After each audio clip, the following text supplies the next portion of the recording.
Bismillahirrahmanirrahim. Assalamu alaikum dear viewers. I am Tabiba Rukhsana Sialvi and welcome to my channel RY Herbal World.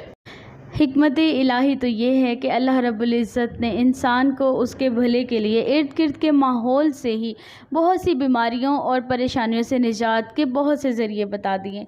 अब ज़रूरत तो इस अम्र की है कि बसीरत की आँख इस इल्म से वाकिफ़ होनी चाहिए कि कौन सी चीज़ हमारे किस तरह इस्तेमाल में आ सकती है। जैसे किसी शायर ने क्या खूब कहा कि नहीं है चीज़ निकम्मी कोई ज़माने में, कोई बुरा नहीं कुदरत के कारखाने में।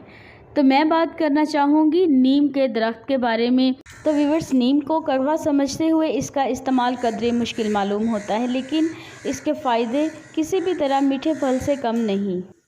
तो व्यूअर्स, बरसगीर पाक व हिंद में नीम के दरख्त की पैदाइश बिल्कुल आम है और फ्री ऑफ कॉस्ट मिलने वाला दरख्त ये शहरों और देहातों में सड़कों के किनारों पर कहीं भी आसानी से मिल जाता है। नीम के पत्तों के उबले हुए पानी को इस्तेमाल करने से सर और बालों से जुड़े बहुत से मसाइल का हल आसानी से मिल जाता है, बल्कि घर में बैठे आप आसानी से एक बॉडीगार्ड की तरह इसको इस्तेमाल कर सकते हैं। बालों का झड़ना, बालों का टूटते ही रहना, बालों का आपस में जुड़कर टूट जाना और नीचे से गिरहें की सूरत में बन जाना, बालों का लंबे भी ना होना और सर के ऊपर किसी भी तरह के दाने वगैरह निकल आना, इन तमाम मसाइल के हल के लिए नीम के पानी को अपने बालों को धोने के लिए इस्तेमाल कीजिए। यहाँ तक कि इन तमाम मसाइल के हल के साथ साथ जूं और लीखों का भी ख़ात्मा हो जाएगा। अगर जिल्द के ऊपर गर्मी दानों के मसाइल हद से ज़्यादा बढ़े हुए हैं तो इस उबले हुए पानी से अपनी जिल्द को धोइए। आप यकीन जानिए कि 1 या 2 बार धोते धोते ही 1 या 2 दिन के अंदर अंदर जिल्द के ऊपर बिल्कुल ठंडक का एहसास होगा और जो इचिंग चुभन वगैरह हो रही थी दानों की, वो ख़त्म हो जाएगी।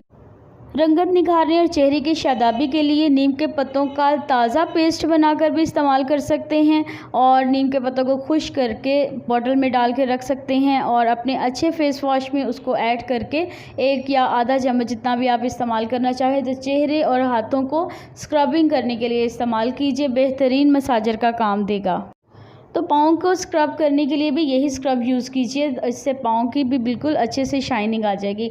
और अक्सर आपने देखा होगा कि बारिश के मौसम में जब बाहर से भीग के आते हैं तो इसी तरह उबले हुए पानी से एक बार ज़रूर नहा लें ताकि किसी भी तरह का जरासीम आपके बॉडी के ऊपर लगा हुआ ना रह जाए। और पाँव जिनसे चल के हम बारिश के और गटरों के मिले हुए पानी में से निकल के आ रहे होते हैं तो घर आके लाजमन अपने पाँव को इसी पानी से अलग से डिप करके धोएं, अच्छे तरीके से धोएं।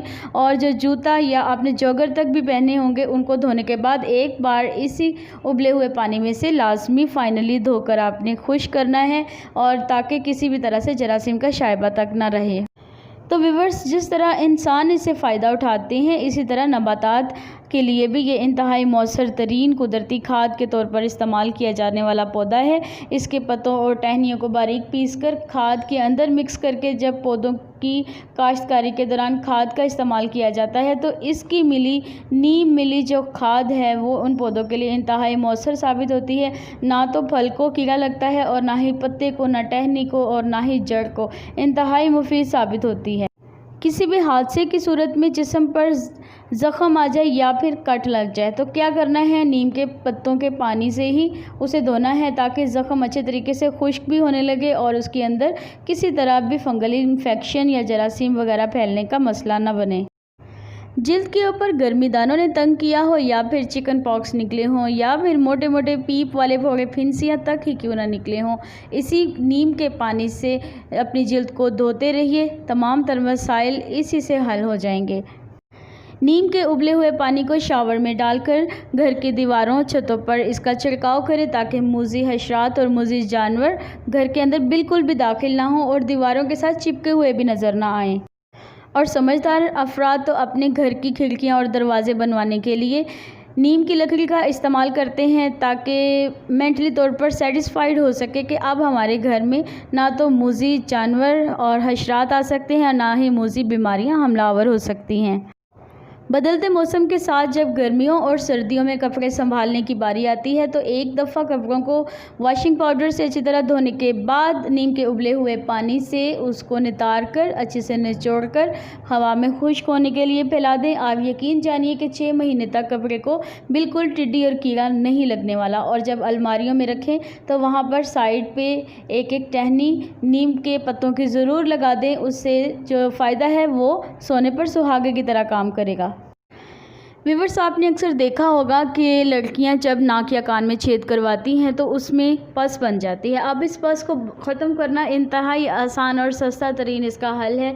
करना क्या है कि नीम की टहनी का एक बारीक और छोटा तिनका जो अभी सब्ज़ रंग का ही हो लीजिए और उसे अपने नाक या कान के छेद में डाल लीजिए। आप यकीन कीजिए कि चंद ही दिनों में पीप ऐसे गायब होगी जैसे गधे के सर से सींग, क्योंकि इस तिनके के अंदर, नीम के तिनके के अंदर एंटीवायरल, एंटीफंगस, एंटीबैक्टीरियल, एंटीसेप्टिक तमाम तरह की प्रॉपर्टीज़ शामिल हैं।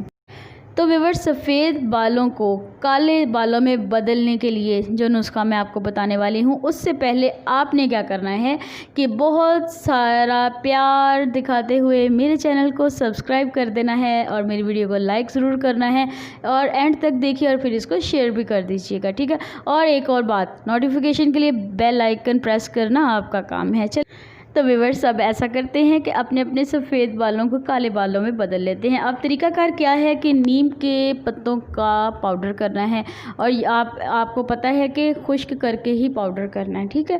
पाउडर को जब छान लेना है, छानना बहुत ज़रूरी है, वो इस वजह से कि इसके अंदर जो तिनकों का अंसर वगैरह शामिल हो जाएगा वो तो फिर निकल जाएगा ना छानने से।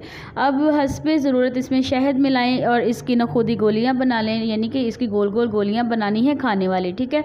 और गोली का साइज़ कितना होना चाहिए, 1 चने के बराबर। और 6 माह तक का ये कोर्स है, 6 महीने तक ये मेडिसिन आपको खानी पड़ेगी। टोटल हर्बल मेडिसिन है, ठीक है। और बाल शर्तिया काले उगने लगेंगे। इसकी डोज़ क्या है कि दिन में 2 टैबलेट्स आपने खानी है और दूध का ग्लास लाजमी पीना है। दूध के बगैर मैं आपको बिल्कुल भी रेकमेंड नहीं कर सकती।